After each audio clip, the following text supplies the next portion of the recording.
ಪ್ರಿಯ ಸಹೋದರ ಸಹೋದರಿಯರೇ, ನಿಮ್ಮೆಲ್ಲರಿಗೆ ನನ್ನ ಹೃದಯವಾದ ವಂದನೆಗಳು. ಇವತ್ತಿನ ದಿವಸ ದೇವರ ವಾಕ್ಯ ಹೇಳುವುದು ಯಾವುದು ವಿಷಯ ಅಂದರೆ, ಹೊಸ ಒಡಂಬಡಿಕೆಯಲ್ಲಿ ಮಾರ್ಕನು ಬರೆದ ಸುವಾರ್ತೆ 9ನೇ ಅಧ್ಯಾಯ 14ರಿಂದ 29ರಲ್ಲಿ ಬರೆದಂತಹ ಒಂದು ವಾಕ್ಯ. ದೇವರು ಮೂರ್ಛಿ ರೋಗಿಯನ್ನ ಸ್ವಸ್ಥಪಡಿಸಿದ್ದು, ಅದು ಹೇಗೆ ಸ್ವಸ್ಥಪಡಿಸಿದ್ರು ಅದರ ವಿಷಯದಾಗಿ ನಿಮ್ಮನ್ನು ಕುರಿತು ಹೇಳ್ತೇನೆ. ಒಂದಾನೊಂದು ಸಲ ಅಂದರೆ ಕರ್ತನಾದ ಯೇಸು ಕ್ರಿಸ್ತನು 2000 ವರ್ಷಗಳ ಹಿಂದೆ ನಿಮ್ಮ ಹಾಗೆ ಮನುಷ್ಯನಾಗಿ ಜನ್ಮ ತಾಳಿದಾಗ ತನ್ನ ಶಿಷ್ಯರೊಂದಿಗೆ ಸಂದೇಶ ಸಾರುತ್ತಾ ಬರ್ತಾ ಇದ್ರು. ಅಂಥ ಸಮಯದಲ್ಲಿ ಶಾಸ್ತ್ರಿಗಳು ಯಾಜಕರು ಅವರನ್ನ ತರ್ಕ ಮಾಡುತ್ತಾ ಕುಳಿತಿದ್ರು. ಅಷ್ಟರಲ್ಲಿ ಶಿಷ್ಯರು ಕೂಡ ಅದರ ಪಕ್ಕದಲ್ಲೇ ಇದ್ರು. ಅವಾಗ ಒಬ್ಬ ಸೈತಾನ ಪೀಡಿತನಾದ ಹುಡುಗನ ತಂದೆ ಬರ್ತಾನೆ.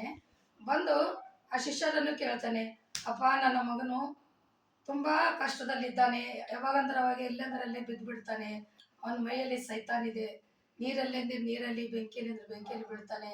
ಅದಕ್ಕೆ ಸ್ವಸ್ಥ ಮಾಡ್ರಿ ಅಂತ ಹೋದಾಗ ಅವರಿಂದ ಅದು ಸಾಧ್ಯ ಆಗಲ್ಲ.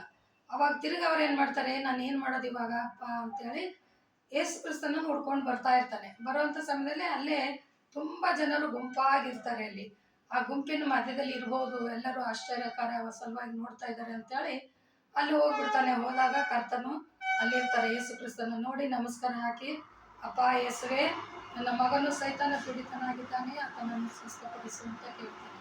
ಹಾಗೇನು ಹೇಳ್ತಾನೆ, ಮತ್ತೆ ನಾನು ನಿನ್ನ ಶಿಷ್ಯರ ಹತ್ರ ಹೋಗಿದ್ದೀನಿ, ಆದರೆ ಅವ್ರ ಕೈಯಿಂದ ಆಗಲಿಲ್ಲ.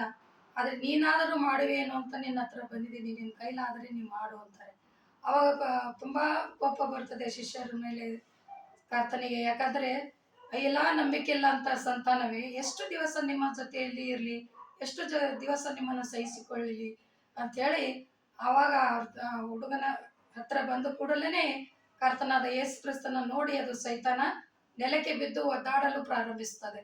ನಂತರ ಕರ್ತನಾದ ಯೇಸು ಕ್ರಿಸ್ತನು ಅದಕ್ಕೆ ಅಪ್ಪಣೆ ಕೊಡ್ತಾನೆ, ಎಲೆಯ ಕಿವುಡ ಮೂಗ ಸೈತಾನವೇ, ಈ ಹುಡುಗನನ್ನು ಬಿಟ್ಟು ಹೋಗು, ತಿರುಗಿ ಸೇರಬೇಡ ಅಂತ ಹೇಳಿದ ಕೂಡಲೇ ಆತನು ಒದ್ದಾಡಿ ಬಾಯಿಂದ ನೊರೆ ಸುರಿಸುತ್ತಾ ನೆಲಕ್ಕೆ ಬಿದ್ದು ಶಾಂತನಾಗ್ಬಿಡ್ತಾನೆ.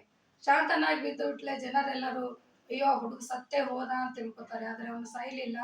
ಕರ್ತನಾದ ಯೇಸು ಕ್ರಿಸ್ತನ ಅಪ್ಪಣೆ ಮೂಲಕವಾಗಿ ಅವನು ಎದ್ದು ಸ್ವಸ್ಥ ಹೊಂದಿದನು. ಕರ್ತನಾದ ಯೇಸು ಕ್ರಿಸ್ತನು ಅವನ ಕೈ ಹಿಡಿದು ಮೇಲೆ ಎತ್ತಿದಾಗ ಸ್ವಸ್ಥ ಹೊಂದಿ ಎಲ್ಲ ಮನುಷ್ಯರಾಗಿ ಸಾಮಾನ್ಯ ಮನುಷ್ಯರಂತ ಅವನು ಆಗಿರ್ತಾನೆ.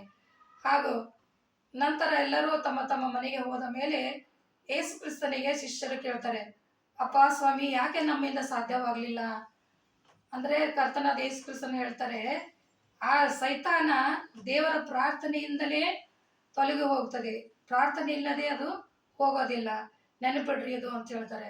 ಅದೇ ರೀತಿಯಿಂದ ನಾವು ಕೂಡ ಪ್ರತಿದಿನ ಬೆಳಿಗ್ಗೆ, ಸಂಜೆ, ಮಧ್ಯಾಹ್ನ ನಮಗೆ ಸಮಯ ಸಿಕ್ಕಾಗ ನಾವು ದೇವರನ್ನು ಪ್ರಾರ್ಥಿಸಿ ಆತನನ್ನು ಘನಪಡಿಸಿ ಪ್ರತಿದಿನ ನಾವು ಆತನೊಟ್ಟಿಗೆ ಮಾತಾಡಬೇಕು. ಪ್ರಾರ್ಥನೆ ಅಂದರೆ ಆ ಪ್ರಾರ್ಥನೆ ಮೂಲಕವಾಗಿಯೇ ಎಲ್ಲವೂ ಸ್ವಸ್ಥವಾಗುತ್ತದೆ. ನಮ್ಮ ಕಷ್ಟಗಳು, ಕಾಯಿಲೆಗಳು, ನಮಗಿರ್ತಂಥ ಸಮಸ್ಯೆಗಳು ದೂರ ಮಾಡೋ ದೇವರ ಆತನೇ ಇದ್ದಾನಂತ ಆತನನ್ನು ಬೇಡಿಕೊಳ್ಳೋಣ, ಪ್ರಾರ್ಥನೆ ಮಾಡೋಣ. ಪರಿಶುದ್ಧನೇ ಪರಿಶುದ್ಧನೇ, ದೂತಗಳ ಒಡೆಯನೇ, ಸೇನಾಧೀಶ್ವರನೇ, ಅಪ್ಪ ನಿನ್ನ ನಾಮಕ್ಕೆ ಸ್ತೋತ್ರ.